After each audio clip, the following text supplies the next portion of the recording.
Começa mais uma edição do JR 15 Minutos, o podcast da Record que aprofunda as notícias que mais mexem com a nossa vida. A OMS declarou o Monkeypox como uma emergência de saúde pública global pela segunda vez em 2 anos. O continente africano enfrenta um aumento significativo no número de casos em função de uma nova variante identificada em setembro de 2023 na República Democrática do Congo, que tem se espalhado para outros países. Foram detectadas mais de 14 mil infecções e mais de 450 mortes por Monkeypox entre o início de 2024 e o final de julho. No Brasil, o Ministério da Saúde convocou uma reunião para tratar da questão. Qual a situação atual da doença no Brasil? Como a nova variante do vírus identificada na África pode impactar a situação em nosso país? Quais são as medidas de prevenção? Vamos explorar agora esse assunto com Paulo Ernesto Gever Filho, médico infectologista e diretor científico da Sociedade Gaúcha de Infectologia. Olá, doutor, seja bem-vindo. Olá, tudo bem? Tudo bem, nós agradecemos a sua presença. E quem nos acompanha nesse episódio é Rogério Guimarães, repórter do Jornal da Record. Rogério, o que fez o Ministério da Saúde do Brasil convocar uma reunião sobre Monkeypox? Oi, Fara. Olá, doutor Paulo. Fara, o Brasil já registrou mais de 700 casos de Monkeypox. A reunião convocada pelo Ministério da Saúde acontece em meio ao crescimento de casos e da circulação de uma nova variante do vírus no continente africano. A pasta confirmou 16 mortes no país, sendo a mais recente em abril. Dr. Paulo, essa doença é comum? E a nova variante na África apresenta algum risco para o Brasil? Essa doença já é conhecida desde 2022 e no Brasil nós tivemos um aumento de casos importante para um país que não detectava casos dessa doença até então e que foi controlado com o uso da vacinação. Agora, o que nós vemos na África é um aumento importante do número de casos em alguns países, né, apresentando uma nova variante do vírus do causador do Monkeypox, chamada de Clado 1B. E essa variante, pelos dados que nós temos até agora, tem uma capacidade de infecção maior e também uma mortalidade maior. Então, o receio até o momento é que essa doença ela possa se espalhar, como já se espalhou num passado recente, e a Organização Mundial de Saúde organiza então os esforços a nível mundial para evitar que essa doença se propague e para que consiga distribuir meios de prevenção, tratamento e detecção para esses países que estão enfrentando esse aumento do número de casos. Dr. Paulo, de acordo com a OMS, a Organização Mundial de Saúde, desde 2022 a República Democrática do Congo enfrenta um surto dessa doença. O número alto de pessoas afetadas naquele país pode ter levado a uma mutação do vírus? É possível isso? Isso nós não temos ainda uma confirmação científica, mas pode ser que o vírus tenha aprendido, né, através de mutações, a conviver e infectar com mais eficiência o ser humano, né, transmitindo de uma pessoa para outra, durante esse tempo que ele ficou circulando nessa população. Estudos já estão sendo feitos que vão poder trazer mais informações e esclarecer melhor se essa mutação surgiu dessa interação do número de casos ou se foi uma nova mutação que surgiu do ambiente natural, né, que ele infecta outros animais e que o ser humano, pelo contato com esses animais, acabou descobrindo uma nova variante. Esse surto é mais alarmante do que os anteriores porque envolve uma nova variante, doutor? O que mais já se sabe sobre essa nova cepa do Mpox? Nós sabemos poucas coisas no momento, mas que ela tem causou um número importante de óbitos na República Democrática do Congo e também está afetando mais crianças, né? E lembrando que ela se transmite pelo contato, além do contato sexual, mas também o contato com secreções, né? Então, isso é importante para a gente entender, né? Crianças muitas vezes brincam, né? Têm contato próximo e isso aí é um fator de risco, então, para a transmissão do Monkeypox. A nova mutação pode levar a uma maior transmissibilidade. Mas como ela se espalha? De que maneira o vírus entra no corpo? O vírus ele entra no corpo, principalmente, né, até então, pelo contato, né, das lesões, né, ou das secreções que saem das lesões com a pele íntegra, né. É claro que quando existe uma relação sexual e onde ocorre atrito, né, de pele, mucosa, isso aumenta o risco dessa transmissão ocorrer. Mas ela pode ocorrer em pele íntegra, né? Então aí explica outros modos de contato que não a via sexual. Agora, doutor Paulo, e os sintomas? Quais são os principais sinais associados a essa doença do monkeypox? Isso. A monkeypox, ela pode causar lesões de pele, né? Também pode causar outros sintomas como febre, dor de cabeça, dores no corpo difusas, dores nas costas, calafrios, cansaço e aumento dos gânglios, né? Ou ínguas, que a gente chama popularmente. Mas as lesões de pele são bem características, né? E elas surgem aproximadamente 7 dias depois do contato com o vírus. Então é o período de incubação e nesse período as lesões aparecem depois de 3 a 4 dias, né? E sem tratamento, essas lesões desaparecem depois de 3 a 4 semanas. E são lesões que podem ser em grande número, né, e cobrir todo o corpo, ou podem ser mais escassas e difusas. Há algum perfil pessoal ou de comportamento que apresente maior risco para a doença, doutor Paulo? Nós vimos no início desse aumento do número de casos em 2022 que alguns grupos apresentavam um maior risco de adoecimento, né?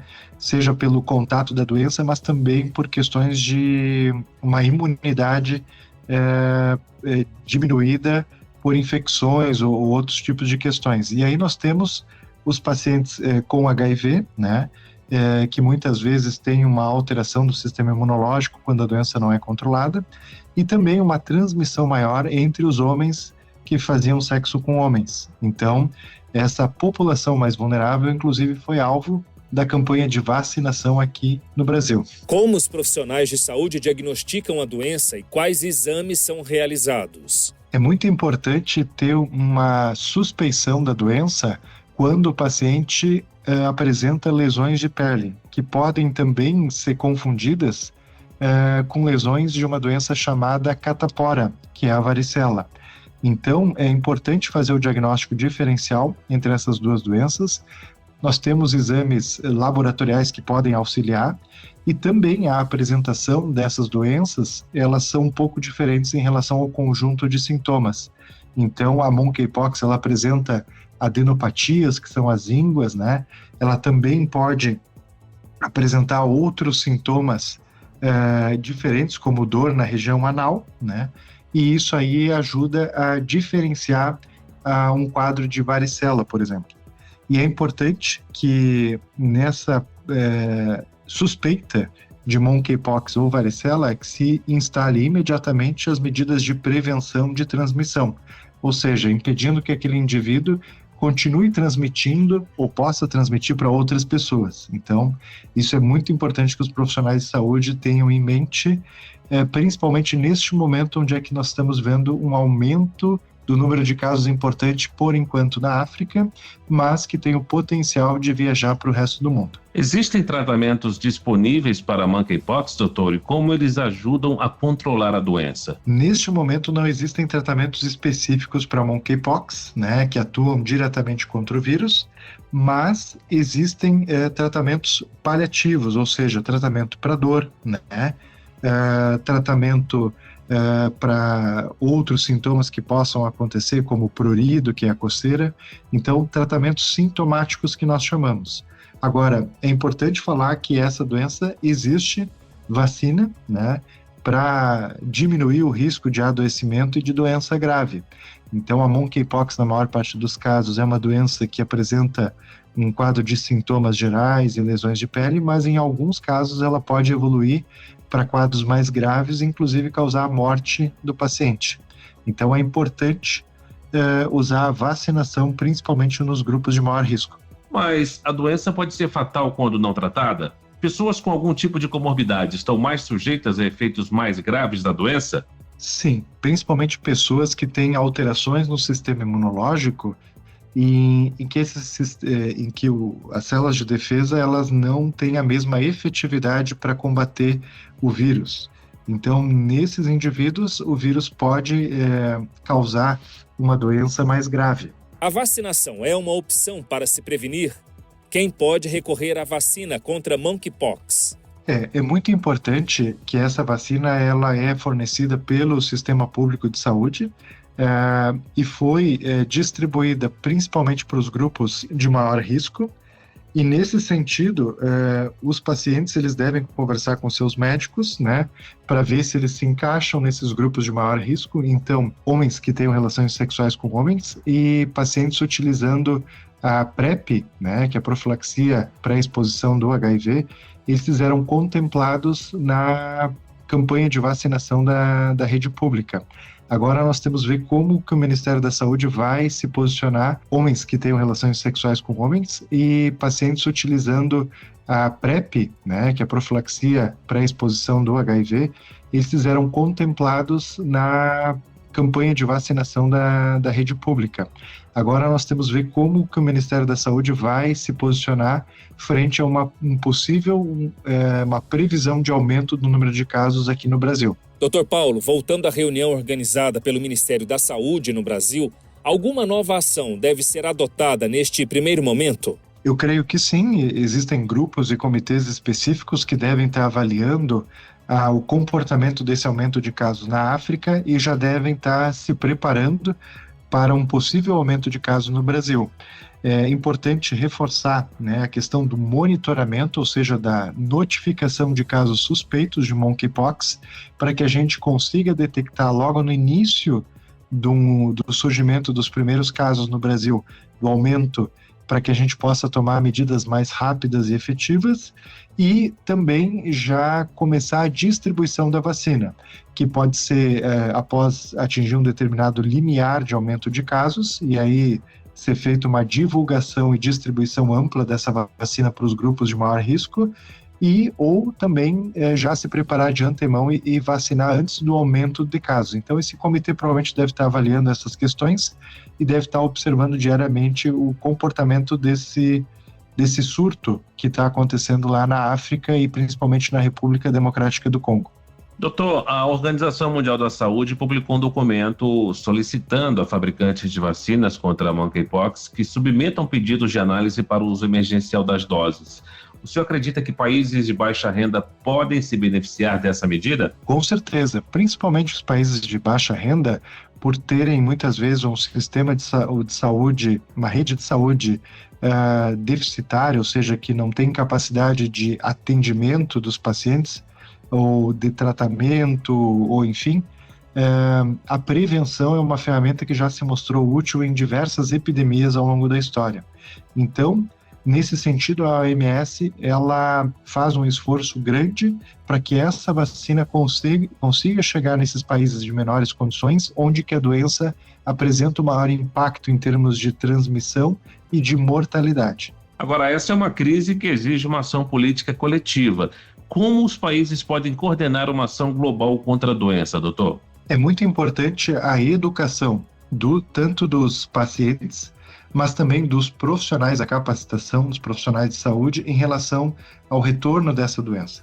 Então, um nível de atenção global deve ser mantido para que se monitore a disseminação dessa doença, caso ela ocorra, mas que a rede de saúde, os profissionais de saúde desses países onde tem um aumento do número de casos, sejam melhores capacitados e tenham mais recursos, inclusive, principalmente a vacina na prevenção, para que eles consigam controlar esse aumento de casos e possivelmente eliminar esse surto. Muito bem, chegamos ao fim dessa edição do 15 Minutos. Agradeço a participação de Paulo Ernesto Gever Filho, médico infectologista e diretor científico da Sociedade Gaúcha de Infectologia. Obrigado, doutor. Obrigado e um grande abraço a todos. Agradeço também a presença do repórter do Jornal da Record, Rogério Guimarães. Valeu, Rogério. Obrigado, Fara. Obrigado, Dr. Paulo. Até a próxima oportunidade. Esse podcast contou com a produção de David Bezerra e dos estagiários Fernando Russo, Isabela Santos e Yasmin Logrado. Sonoplastia de Diego Marcondes. Coordenação de conteúdo, Edivaldo Nunes e Deni Almeida. Direção editorial, Tiago Contreira. Vice-presidente de jornalismo, Antônio Guerreiro. Você pode acompanhar o JR 15 Minutos no portal r7.com, nas redes sociais do Jornal da Record e nas principais plataformas de streaming. Te aguardamos no próximo episódio. Até lá.